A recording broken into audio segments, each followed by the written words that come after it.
Hello, and welcome into your weekly weather briefing for the week beginning November 14th, 2024. My name is Brett Albright, meteorologist with the National Weather Service in Atlanta, Georgia, and I'll be guiding you through your forecast for the next 7 days. We'll start off with the weekly weather highlights and risk levels. The first thing you'll notice is that we are at the lowest possible risk level all the way through next Thursday. This is good for the region as we don't expect any hazardous weather at this time. That said, there are a few notable weather features that we'll take a look at here on the later slides. This includes dry weather and above average temperatures that are expected Friday through Monday. This is followed by rain chances that arrive during the middle part of next week, perhaps as early as Tuesday, but most likely holding off until Wednesday as a cold front comes in and ushers in a period of colder weather for Georgia. Here's a quick look at the pattern we're expecting here over the next week and what will ultimately be a flip-flop as we get it towards the middle part of next week. Currently, we're in a pattern that features a large trough over the western U.S. and a dome of high pressure over the southeast and eastern U.S. This pattern will stick with us through the weekend and will bring us above average temperatures and overall very nice conditions this weekend as dry weather prevails. As we head into the middle part of next week, that trough will shift eastward, allowing a strong dome of high pressure to build over the western U.S. This will lead to colder temperatures and below average temperatures across the eastern United States. It may also be accompanied by rainfall as the low and an associated cold front pushes through Georgia sometime between late Tuesday and early Thursday. I mentioned the temperatures a little bit ago, so here's just a look at your 7-day outlook in terms of temperatures for 5 cities here in Georgia. You'll note right away that we begin with a warming trend that starts tomorrow and trends back towards the 70s as we get into the early part of next week, with widespread 70s expected for pretty much all of north and central Georgia on Monday and Tuesday. The forecast gets a little bit more uncertain as we get into Wednesday and Thursday, where we'll be looking at the timing of a potential cold front arriving, as well as worrying about precipitation in the region. We can say, though, with a reasonable degree of confidence, that temperatures will be trending down during this period, and that we'll likely be shifting towards below average temperatures as we get into Thursday and next weekend. Here's another look at those temperatures. As we pan through here, you'll note that we go all the way from 60s on Friday, Saturday, up to the 70s on Monday and Tuesday. And then those temperatures will dip down pretty quickly as we get towards the middle part of next week. I'll go ahead and let this loop pan through a few times so you have time to digest it.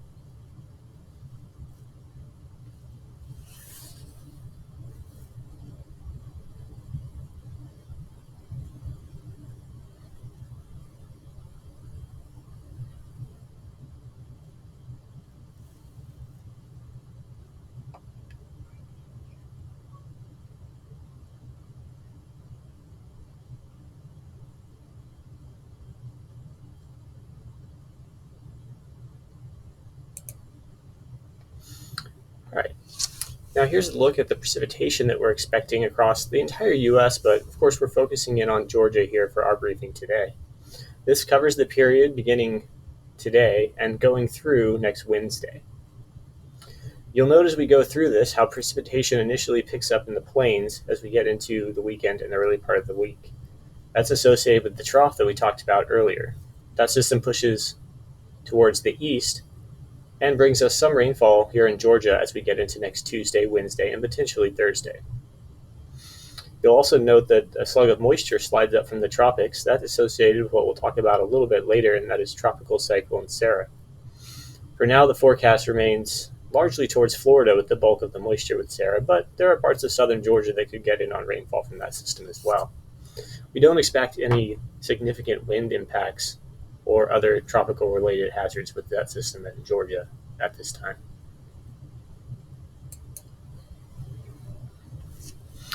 As I noted, here's a quick overview of what's going on right now with Tropical Cyclone Sara. It was upgraded to a tropical storm today with the latest outlook, and it's currently impacting parts of Honduras and will, as we move here into the early part of next week, start to affect the Yucatan. Some of these areas could see well in excess of 20 inches of rainfall due to the very slow-moving nature of this system, as it currently remains trapped below a ridge over the eastern part of the United States. On the right, we'll find the GEFS output, which is just a large ensemble of models. And we're looking here at the little specks of green and the little red L's that indicate areas of low pressure amongst the 30 or so ensemble members that make this system up. Note how at the beginning of the frame, just a few of them have little areas of low or green with the potential location of Sara right now and how stationary it is.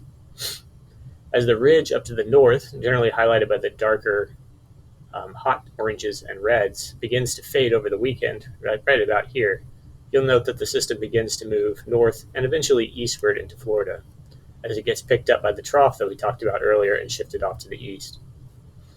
For us here in Georgia, the speed of the trough will be very important as it is currently protecting us from the larger impacts of this system and generally keeping the tropical moisture off to our east and south.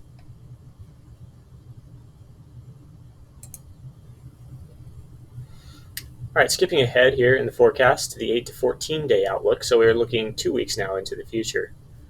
Broad trends across the United States generally favor cooler than average temperatures, although just barely across parts of the southeastern U.S. Drier than average conditions are just slightly favored as well across parts of Texas, extending into Georgia.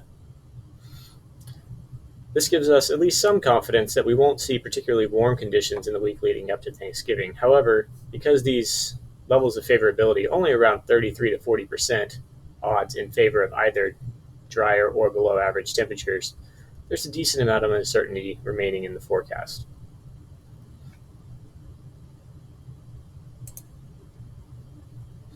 That covers most of the forecast. Now we'll take just a quick look in here at the drought monitor update that came out today. With the outlook that came out last week, issued November 5th, a large part of Georgia was placed into the abnormally dry with just a few pockets of D1. As we moved into this week, some areas saw rain and some didn't, which we'll look at here in just a minute. But due to that, portions of the state were upgraded to a D1, or the lowest level of drought, moderate drought. Meanwhile, other portions of the state, especially across east central Georgia, that did see good rainfall, have fallen out of drought conditions.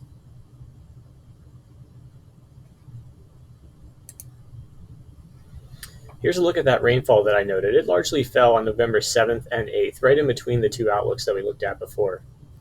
Some portions of central Georgia saw some pretty significant rainfall, with several counties experiencing widespread amounts in excess of 6 inches, and some areas locally close to 10 inches of rain. That helped us eliminate those dry conditions and drought. You'll note across the northern part of Georgia, particularly northwest Georgia, very little rainfall fell with this system as it moved through. This is why those areas were upgraded to a D1, continuing lack of rainfall.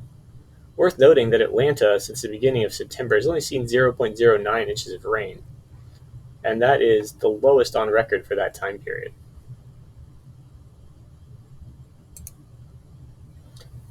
Thanks for joining us for the briefing today. Here's some of our contact information and places that you can find forecast information that is more up to date than this particular briefing. As always, feel free to contact us via email, phone, or online, or if you're an EM or other partner, reach out to us via chat if you have any questions or concerns. You can also find some of our latest forecasts as well as some of our topics of interest that we will post on our social media feeds. Thanks again for joining us today for the weekly briefing. Again, my name is Brett Albright, meteorologist with the National Weather Service, and we thank you for joining us.